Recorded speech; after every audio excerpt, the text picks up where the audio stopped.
But let's move on into the South, and let's start with the team you brought up when you were talking about Washington, Utah. They were the only other team, along with Stanford last year, to have double-digit overall wins for the entire conference. In the Pac-12, they finished 6-3. Those three losses, though, we had 42-24 at USC, a double overtime one-touchdown loss to Arizona, and then a home loss 17-9 to UCLA. Everything but that Arizona loss, quality. Yeah, it was. And I think that you look at what they did last season. Utah was 10-3, and that was their best win total since joining the Pac-12. Mm-hmm. That was back in 2011. They got to ranked number 3 at one point last season. Mm-hmm. Well, they started off 6-0. Then they went 8-1, and then they had those 2 losses. Well, I think that what Utah has to be excited about, they return the guys in the trenches. Their talent up front is something that they can be excited about because they're returning. They're absolutely returning, and Joe Williams coming back at running back. 6 starters are back on defense. They've got their safety, Marcus Williams, cornerback, Dominique Hatfield, and I think that in the grand scheme of things, Utah is going to look pretty similar to where it was last year. And they're going to have Troy Williams. He's going to be competing for the starting quarterback job.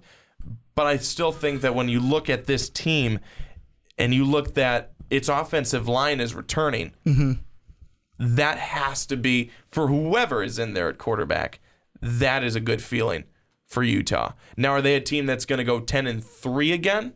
Maybe not. But are they a team that's going to compete being the top 3 in the division? Most likely. Well, I mean, the biggest thing that they're going to have to overcome this season, and I kind of feel like a broken record because this whole podcast I've been saying 2 different things. It's either, it's going to be their defense or it's going to be their quarterback. It's going to be their quarterback this year because, I mean, Travis Wilson, no longer there, finished with he's the number 2 spot in career wins on Utah's all-time list. He's a runner, a thrower. Well, now it's going to be Troy Williams. Is he going to be the guy to kind of continue this kind of success for Utah? And for me, it's not necessarily like you're going to be, if you're successful, you're win the Pac-12. I would be a little bit concerned with, I read the losses before we started talking about Utah. You still got to beat USC. I don't think they're going to fall back. And you still got to beat UCLA, who I think is going to be more improved than last year with the kind of improvement in the progression of Josh Rosen. All right. Can we talk about... You want to talk about UCLA, don't you? I want to talk about first... USC? The team that I think is going to be the biggest disappointment this year. USC. And that's going to be USC. Okay. Is it because of new head coach Clay Helton? I don't know if it's so much because of Clay Helton. I think it's more so this schedule is not going to be fun for USC. They open up with Alabama. Okay? So you're screwed from the beginning. And that's Brandon's unbiased opinion. Not to say that it won't be a good game. And then you got Stanford. That is a really tough game to open up with. You go on the road to Stanford, Week Utah, 3. Washington, UCLA, and then Oregon and Notre Dame come to visit. You're fucked, dude. Like, USC, you are screwed. And I'm not saying that they're not going to be good, but you look at, Cody Kessler, he's gone, baby. Goodbye. And then who's going to be the guy who's right behind him? They don't even know. It's either going to be Max Brown or Sam Darnold. It's probably going to be Max Brown. He's probably going to be the guy. But see that, but they haven't even said that yet because he didn't perform well enough to be able to stand on a peg higher than Darnold. So that's the thing. I don't even know if they're certain yet how they're going to be. Yet, a lot of people have them winning the South Division. Will they? They very well could. But if they do not, people don't be surprised. And I don't think it's necessarily going to be because of Clay Helton. I think usually we're looking at different player positions that are going to be the ones that are kind of iffy. Right now, it's the head coach. You know that's probably going to be a pretty good spot. I don't think that Clay Helton has a drinking problem. At least, I don't think so. And I think their new athletic director, Lynn Swan, thinks that he has a drinking problem either. So that's, I don't think, going to be the problem. I think it's going to be the instability a little bit. And then, I'm not even done yet, Ricky. I'm not even done. I got one quote when you're done. Okay, when I'm done. I'm not close. So then you look at their defense. So the back seven, okay, they're fine. But the defensive front, what are you doing? I'm glad you don't even touched know. that. You don't even know. It's all new people. So USC, they have been a team really since they had all of their issues after Reggae Bush and all those dudes, all that whole era. They just have fallen. Which that's the one thing in the comment section for when we talked about Clay Helton taking over. A lot of people were ragging us that we did not bring up the sanctions enough. Well, this team would have been better if we didn't have to deal with sanctions for crimes that were way less than XYZ. And they were just comparing it to like Baylor and Penn State and this and that.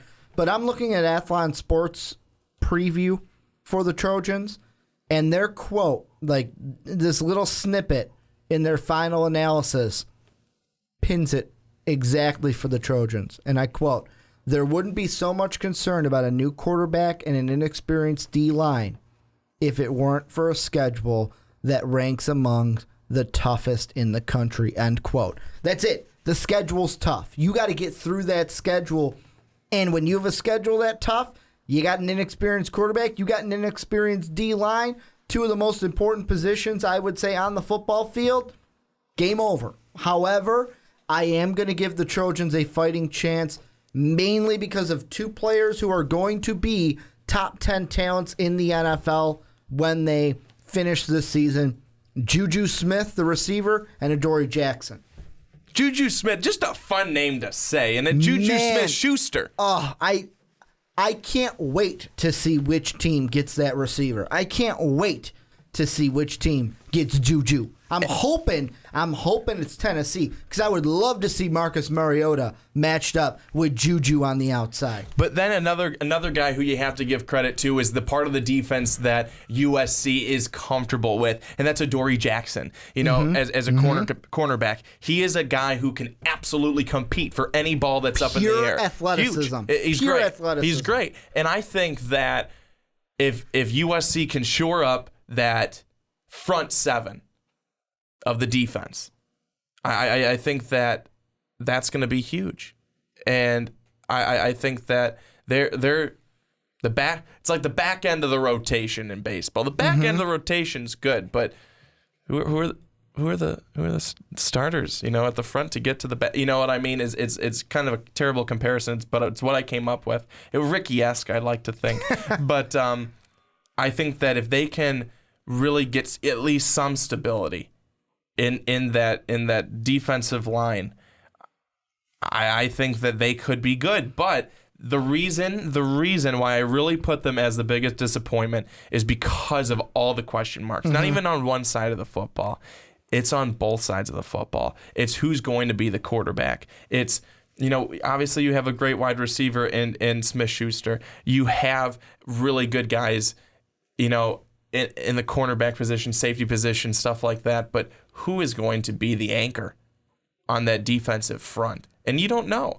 And I think that is why USC has the biggest opportunity. That, and because of all the games that they're going to be playing against some really tough teams, those things all kind of jumbled together in a big package. Nothing nice about it for USC. That is the reason why I think they very well could be the biggest Pac-12 disappointment of the season. Before we move on to the last team I want to talk about before we get into predictions, the key stat for the Trojans this year, 99. That's the combined win total in 2015 for all 12 opponents on USC's schedule. 99 wins with all the 12 teams they're going to play. And we look at their tough schedule. I move over to Josh Rosen in UCLA. I look at their schedule, and it's the exact opposite. They start the season off at Texas A&M. You're saying, well, Ricky, that's a tough game. Not this Texas A&M. Not with the Texas A&M team that the only thing that they have is Myles Garrett. That's it. Top 3 pick in the draft this year if he plays well. That's it. That's all they've got. Then they get an easy UNLV game. They'll beat the Running Rebels. They might get a kind of like tough game against BYU just because of what we saw last year, but I think UCLA beats them more convincingly. In the Pac-12, though, their toughest games, September 24th at home against Stanford, and then we're looking October 22nd at home against Utah. Maybe Washington State beats them if Washington State plays well, but Arizona, win. Arizona State, win. Colorado, win. Oregon State, are you fucking kidding me? Cal, that's a win. Maybe the Trojans, but I'll still give it to Josh Rosen at this point. 2 games, that's all I'm worried about. Stanford and Utah, that's it. That's it. That's all I'm worried about with this team. That's it. So you're not worried about UCLA? Well, this is UCLA I'm talking about. Oh, I thought you were still talking about USC. No, I'm talking about UCLA. Okay, yeah. No, I agree with you. Yeah, I agree with you. was like, Brandon, how can I be worried about them? They don't play themselves. Sorry, I clearly had tuned out. Spring game's already over, Brandon. Spring game's already over. But yeah, this is my team that, hey, they could be the one to win the South this year. I mean, they have a very big fighting chance because if USC if they do struggle, like I do believe they will, who's going to be the team that shoots right up? The team without a quarterback question. It's going to be UCLA. 245 is the stat I'm throwing out there. Passes Josh Rosen through without an INT. 245 passes without an INT. UCLA, baby. Insane, UCLA. baby. Yeah. Insane. 8-5 last year. They exceed that this year.